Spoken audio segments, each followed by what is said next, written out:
This past Sunday, Auto Club Speedway hosted its final race on its 2 mile oval, and honestly, after watching this race, I'm even more upset than ever that we are losing this track.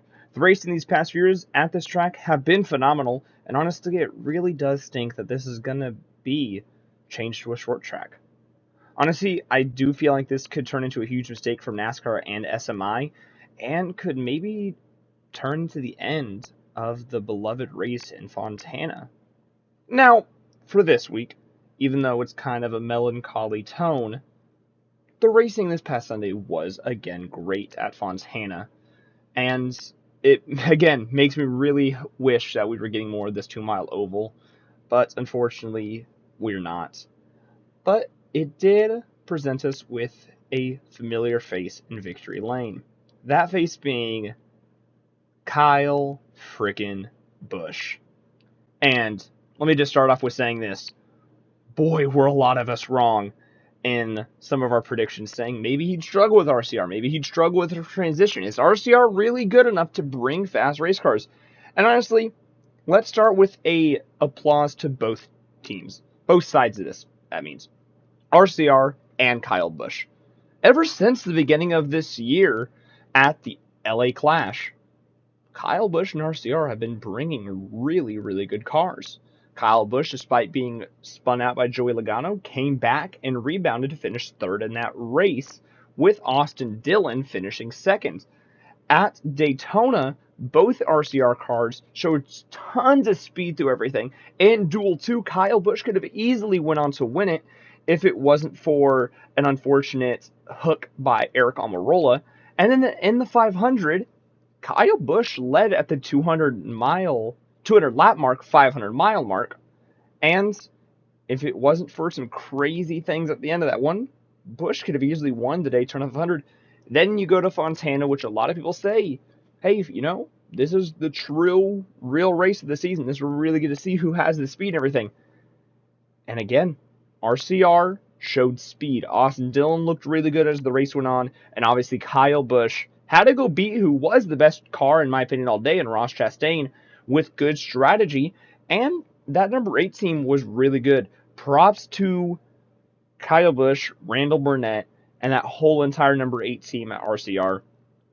They are dangerous, and they will be a team to be watched out for as this year continues, because we know one thing: do not piss Kyle Busch off. Now, for the other driver I mentioned just a second ago, how about Ross Chastain? Swept the stages and looked very good through the whole race. And speaking about the strategy, it was nice to see strategy play a part in a race for the second straight week. We saw strategy was very important in the Daytona 500. Now we turn over to this race here at Fontana, and strategy again was extremely important with timing and everything. And as we saw towards the end of the race, it came down to what pit crew is faster and who could play everything correctly. Kyle Busch's pit crew obviously won that battle. It was also nice to see a race actually go green to the end, not have any random cautions or anything get thrown. So I really liked the racing and the product we saw on track. And so far this season, I've liked everything. There's not too much to complain about. Racing has been good. We're still seeing the parity that we saw from last season. The next-gen car seems to be a little bit better than it was last season. I do want to see how we run in a couple weeks at Phoenix, saying that the short track package was definitely the weakest link of last season, and I also do want to see how the cars go at Circuit of the Americas, but saying that Dakota was probably the best road course. I do want to wait probably towards about like Sonoma, where the road course racing wasn't as great there. But so far this season, we've had good racing, and I'm very impressed with what NASCAR has done with this car. However, there is, at this moment, only one thing, in my personal opinion, that is holding this season that's so far been a really, really good season from being a great season. And that thing is Fox's coverage so far this season.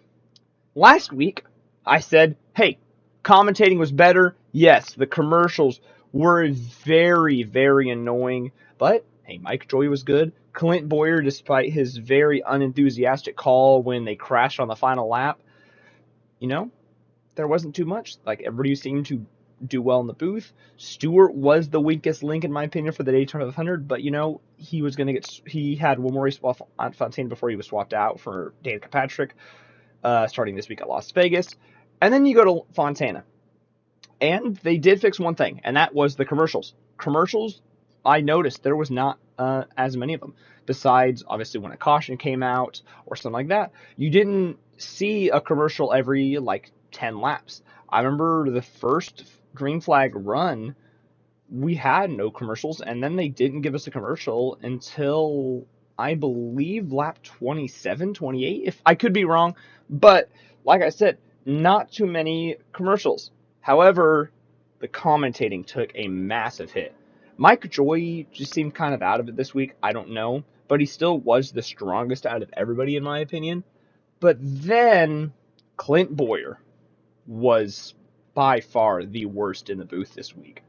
Bowyer had no energy at all throughout this whole entire race. When AJ Allmendinger was crashed down the backstretch, you just had Clint Bowyer just go, oh, we got a car around. Okay, cool. And then just certain things like cutting off from the fact that we had good battles and they were just cutting away from them.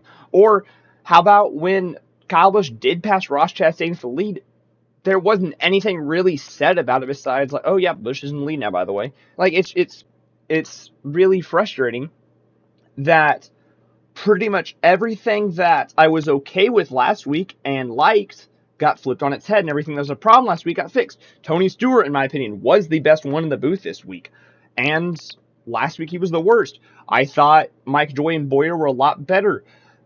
Mike Joy was a little bit worse than his typical self, and Bowyer was terrible. We had tons of commercials to 500, and then we didn't have that many commercials this week. So Fox has got to fix something. I think the Iceberg said it best during his live stream after the race on Sunday, saying, hey, at this point, I'm either going to have to go to every single race in person myself or listen on MRN, because you don't get any energy from the commentators, unfortunately. But for me, that's all I got for this week. And now I'm going to ask you guys, do you think Kyle Busch is truly back and here to compete, or is it just an early season surge while everybody's still trying to figure everything out? Leave a comment down below, and while you're at it, consider subscribing if you haven't already. And if you have, just click the subscribe button. And I appreciate every single last one of you guys, and I'll see y'all in the next one.